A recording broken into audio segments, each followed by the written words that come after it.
예, 전셋값이 새해 들어서도 계속 오르고 있습니다. 연휴 동안에 서울의 전셋가율이 96%를 넘는 아파트가 등장했다는 뉴스가 나왔죠.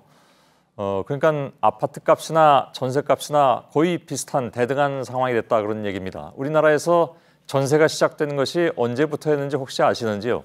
140년 전이라고 합니다. 그러니까 그 이후에 이렇게 전셋값이 뛴 적도 없을 듯합니다. 이러다가 정말 전셋값이 역전돼서 집값보다 더 비싸질 수도 있는 건가? 이론적으로 그것이 가능한 것인가? 오늘 이 문제들을 중심으로 김필규 기자와 함께 팩트체크 들어가겠습니다. 자, 전셋가율이 96%면 이게 차라리 그냥 집을 사는 게 더 나은 상황인 것 같은데 어떻게 이렇게까지 오를 수가 있었는가? 그거부터 한번 볼까요? 예. 그동안 전국적으로 계속 전세가가 올라서요. 지난해 12월 기준으로 전국 아파트 전세가율 평균이 70%였습니다. 역대 최고치를 기록한 건데요. 그러니까 아파트 값이 1억 원이라고 하면은 그거에 따른 전세값이 7천만 원이나 된다. 그런 이야기입니다. 예. 자, 그런데 이 전세가율이 70%를 훨씬 넘는 무려 96%라는 이 종암동의 아파트요. 오늘 직접 가서요. 정말 그런가 한번 확인을 해봤습니다. 예. 근데 부동산에 이제 문의하고 또 확인해 본 결과 뭐 그 정도까지는 아니라는 그런 이야기였고요. 96%는 아니다. 예. 어떻게 된 거냐면요. 실제 부동산에서 이제 최근 거래된 물량으로 확인을 해봤더니 기사에 나온 이 전용 면적 59제곱미터 아파트의 경우에 매매가가 한 2억 7,500만 원 정도고요. 예. 또 전세가는 2억 4천만 원. 그래서 전세가율로 계산을 해보면은 87% 정도였습니다. 예. 이제 아마도 뭐 예전 기사에서는요, 부동산 시세 사이트에 나온 숫자 중에서 차이가 크게 나는 거를 골라서 계산하다 보니까 96%라는 숫자 나왔던 것 같습니다. 예. 그 보도가 좀 과장된 측면이 있었다 그런 얘기군요. 근데 96은 아니라 하더라도 87.3%요? 예. 그 정도도 굉장히 높은 거 아니겠습니까? 예, 그렇습니다. 예. 자, 그 이유를 그래서 근처 부동산에 가서 한번 물어봤는데요. 직접 한번 들어보시죠. 예. 제가 볼 때는 학구는 좋다고 봐요. 지하철도 뭐 한 7분 정도 거리가 있고, 근데 여기도 아직까지 집을 사기에는 조금 부담스러운 자리인데 전세는 아무리 금액이 비싸도 그 돈은 내 돈이고 대기자가 더 많습니다. 2억 5천을 불러도 저희는 넣을 수 있다고 말을 해요. 그 정도로 수요가 많이 있습니다. 예. 예, 어쨌든 뭐 집값은 뭐 그렇게 많이 오르지 않았는데 이곳에서 살겠다는 사람들이 많으니까 전세가율이 이렇게 오른 거다라는 설명이었습니다. 예. 대기자가 더 많다고 아까 말씀하셨잖아요. 예. 아직도 뭐 더 올려도 내놓을 수 있다. 맞습니다.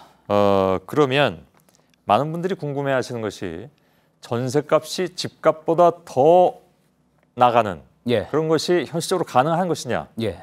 하는 건데 그건 어떻게 봐야 될까요? 상식적으로 보면 말이 안 될 것 같은데 그렇겠죠. 이 경제 상식을 깨고 실제로 전세가율이 100%를 넘은 곳이 지방 도시에서는 있었습니다. 서울 말고 지방에 있었나요? 이미? 예, 그렇습니다. 어떤 경우냐면요. 이 집값이 오를 기미는 전혀 보이지 않는데 갑자기 뭐 혁신 도시 같은 게 돼서 이제 공기업 직원들이 대거 이주했다거나 하는 그런 경우입니다. 예. 자, 그러니까 굳이 뭐 재산세나 취득세까지 내면서 집을 살 필요를 못 느끼니까 이렇게 전세 수요가 몰리면서 전세가율이 100%를 넘을 수 있었던 겁니다. 예.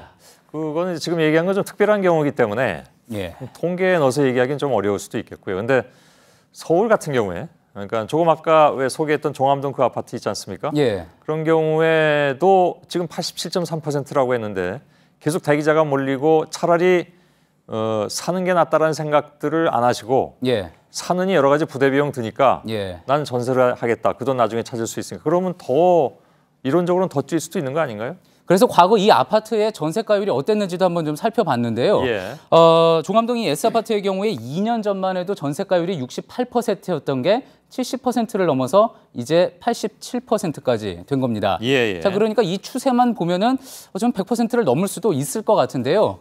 그런데 이 전세값이 집값을 넘어가게 되면은 결국 집을 팔아도 전세금을 못 돌려준다. 뭐 이런 얘기 아니겠습니까? 예. 자, 그래서 전문가들은요. 수도권에서는 100%를 넘지는 않을 거다라고 이야기를 합니다. 예. 자, 그렇다고 또 전세가율이 그러면 더 이상 오르지 않을 것이냐, 이 자리에서 멈출 것이냐 하는 거는 또 완전히 다른 이야기였습니다. 그 이야기도 한번 직접 들어보시죠. 예.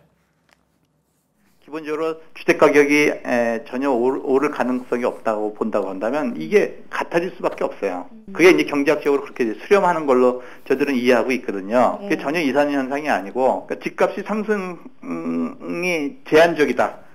집값 상승에 대한 기대가 거의 없다. 지역에서는 얼마든지 그런 현상들이 나타날 수 있는 거죠. 예. 아까 그 잠깐 얘기한 것처럼 집값보다 전세값이 더 올라가면 예. 사실은 나중에 그 전세값을 돌려줘야 되는 게 전세값이니까 집을 팔아도 안 될 정도로 그렇게 그건 현실적으로 좀 어려워 보이긴 하는데 다만 100%까지 그러니까 대등한 것으로 갈 수 있는 건 이론적으로 가능하다라는 게 이분의 얘기인 것 같습니다. 근데 그렇습니다. 그동안에 주택 정책이 많이 있었고 또 특히 전세값을 잡겠다는 정책도 나왔는데 그 왜 이렇게 안 됐다고 보는 겁니까 그러면? 예, 현 정부 들어서요. 그동안 나왔던 주택 정책이 모두 8차례, 만 2년 동안 8차례가 있었습니다. 예. 하지만 대부분요. 매매나 월세 활성화 대책에 초점이 맞춰져 있었고요. 그래서 전문가들이 하는 이야기는 자, 이 8번의 대책들 중에 어느 한 번도 전세와 관련한 직접적인 대책이 없었다 이런 지적을 하고 있습니다. 아, 그런가요? 예. 그리고 또 이 주택 공급이 많아지면 전세난도 어느 정도 해소되기 마련인데 지금 나온 대책들이 효과를 보려면은 3년은 걸린다, 기다려야 한다, 뭐 이런 지적도 있었고요. 또 이대로 그냥 가게 된다 그러면 조만간 조금 전에 이제 말씀하셨던 것처럼 집주인이 사용자에게 돈을 돌려주지 못하는 역전세대란 가능성도 크다, 이런 우려까지 있었습니다. 예. 전세라는 것이 뭐 우리한테만 있는 좀 독특한 제도다. 예. 그래서 이제는 뭐 매매나 특히 이제 월세로 바꾸는 것이 차라리 낫지 않겠냐라는 정부 당국의 얘기도 있었죠. 예, 그렇습니다. 예. 근데 앞서 말씀하셨듯이요, 이 전세라는 것 우리만의 역사인데 이 역사가 140년 전까지 거슬러 올라갑니다. 예. 구한 말에 생겨서요. 또 이 정부 수립 때도 계속 이어지다가 7, 80년대 개발 시대에 정착된 제도입니다. 예. 자, 그러니까 그만큼 세입자들에게는 오랜 기간 동안 익숙해진 제도라고 볼 수 있는데요. 과연 이 정부 의도대로 사라지거나 또 확 줄일 수 있을 것인가? 이 부분에 대해서는 전문가들 대부분의 의견이 비관적이었습니다. 직접 들어보시죠. 또 집값이 오르거나 아니면 주택 공급이 급격하게 늘어나는 경우에 전세 제도가 또 다시금 정착할 가능성이 굉장히 높고요.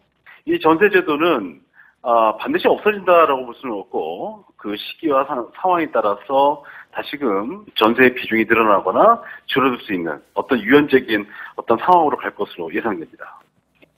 예. 예, 그러니까 이 수도권에서요, 당장 전세값이 집값을 넘어서는 수준까지 보기는 힘들겠지만 상당 기간 전세값이 떨어지는 것도 보기 힘들 거다. 오늘 아마 이 정도로 결론을 내릴 수 있을 것 같습니다. 예. 알겠습니다. 아무튼 87.3%라는 전세값은 참 놀랍긴 합니다. 예. 팩트체크 김필기 기자였습니다. 수고했습니다.